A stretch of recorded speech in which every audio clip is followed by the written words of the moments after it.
El Nino और ला नीना, ये वो ताकतें हैं जो दुनिया भर के मौसम पर असर डालती हैं। आजकल सुपर एल नीनो की चेतावनी दी जा रही है, पर इसका मतलब क्या है आखिर? इसे समझने के लिए पहले ये जानना जरूरी है कि एक नॉर्मल साल में प्रशांत महासागर में होता क्या है। तो एक नॉर्मल साल में प्रशांत महासागर का एक फिक्स पैटर्न होता है। इसे चलाती हैं ट्रेड विंड्स। ये तेज हवाएं अमेरिका से एशिया की तरफ बहती हैं और अपने साथ गर्म पानी को भी ढकेलती हैं। तो होता यह है कि ऑस्ट्रेलिया के पास खूब बारिश होती है, जबकि पेरू के पास मौसम सूखा रहता है। इस प्रोसेस को अपवेलिंग कहते हैं और ये बहुत जरूरी है। इसी के दम पर पेरू की फिशिंग इंडस्ट्री चलती है। अब देखिए, यहीं से खेल बदलता है।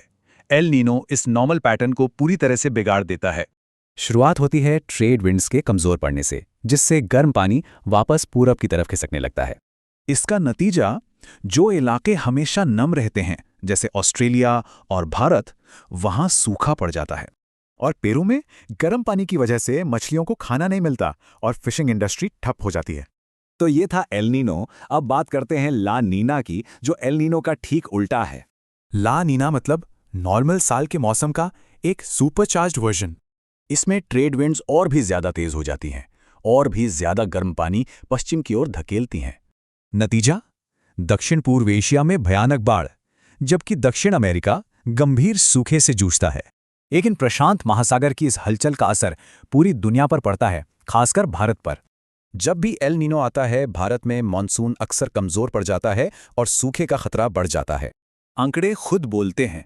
पिछले 123 सालों में भारत के 22 बड़े सूखे में से 16 एल नीनो के साल में हुए।